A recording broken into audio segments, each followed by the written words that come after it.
هو الذی خلق السماوات والارض فی 6 ایام، وہی اللہ ہے جس نے 6 دن کے اندر زمین اور آسمان کو پیدا کیا۔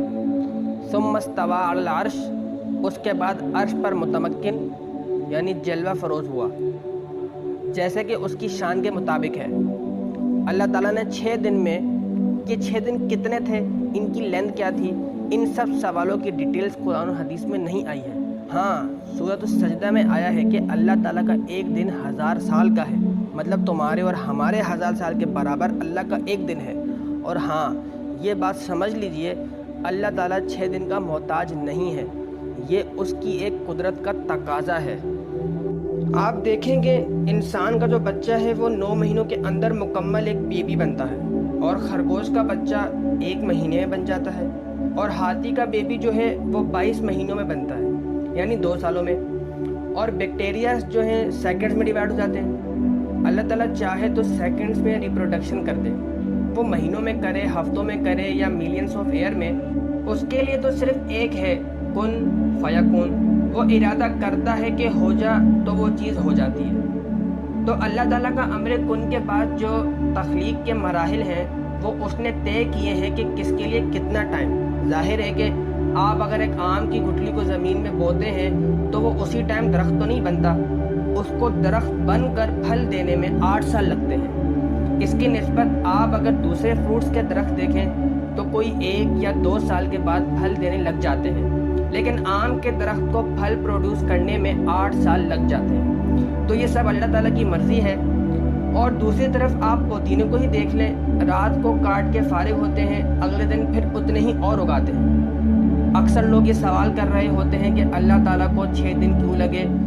تو 6 دن لگتے یا 6 سیکنڈ لگے، اللہ تعالیٰ نے اپنی حکمت کے تحت یہ ساری چیزیں کی ہیں۔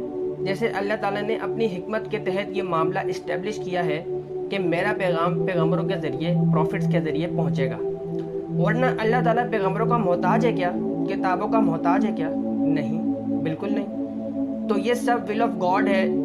تو ہر چیز کے سوال کے اینڈ پر جواب آپ دیں گے ول آف گاڈ۔ اور اس کو سورۃ الانبیاء میں اللہ تعالیٰ نے کچھ اس طرح فرمایا ہے، لا یسأل عما یفعل وہم یسألون۔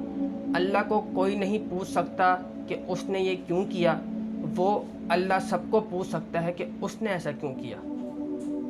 اللہ تعالیٰ نے زمین و آسمان کو 6 دن میں پیدا فرمایا، اور پھر ہر دن کو الگ الگ نام دیے، جن میں ایک کا نام ابجد یعنی یوم الاحد تھا، جو کہ اتوار کا دن، سنڈے کا دن تھا۔ دوسرے کا نام حوس یعنی اسنین، تیسرے کا حتی یعنی ثلاثہ، چوتھے کا کلمن یعنی الاربع، پانچویں کا صافت یعنی خمیس، اور چھٹے کا نام کرشت تھا۔ روایت میں کچھ یوں ملتا ہے کہ آسمانوں کی تعداد بھی 7 ہے اور زمینوں کی تعداد بھی 7 ہے۔ اللہ تعالیٰ نے کائنات کی تخلیق کی ابتدا یوم الاحد یعنی اتوار کو شروع کی۔ ایک دفعہ خاتم الانبیاء صلی اللہ علیہ وآلہ وسلم یہودیوں کو کائنات کی تخلیق کے بارے میں بیان فرما رہے تھے۔ آپ صلی اللہ علیہ وآلہ وسلم نے فرمایا کہ اللہ تعالیٰ نے زمین کو اتوار اور پیر کے دن پیدا فرمایا، پہاڑوں اور ان کے ذخائر معدنیات وغیرہ کو منگل کے روز پیدا فرمایا، درخت، پانی، شہر، آبادیاں، ویران جگہوں کو بدھ کے روز پیدا فرمایا۔ پھر آپ علیہ السلام نے مزید فرمایا، اس کے بعد جمعرات کے دن اللہ نے آسمان کو پیدا فرمایا، اور جمعے کے دن چاند، سورج، ستارے اور فرشتوں کو پیدا فرمایا، یہاں تک کہ جمعے کے دن کی 3 گھڑیاں باقی رہ گئی تھیں۔ پھر پہلی گھڑی میں لوگوں کی عمریں اور دوسری میں آفات و مصائب کو پیدا فرمایا، اور تیسری اور آخری گھڑی میں آدم علیہ السلام کو پیدا فرمایا۔ اس کے بعد یہودیوں نے پوچھا کہ پھر کیا ہوا؟ تو آپ صلی اللہ علیہ وسلم نے ارشاد فرمایا کہ پھر رب ذوالجلال اپنی شان کے مطابق عرش پر جلوہ افروز ہوا۔ اس پر یہودیوں نے اللہ کی شان میں گستاخی کی اور کہنے لگے کہ آپ کی بات بالکل درست ہے، اس کے بعد کیا اللہ نے آرام فرمایا؟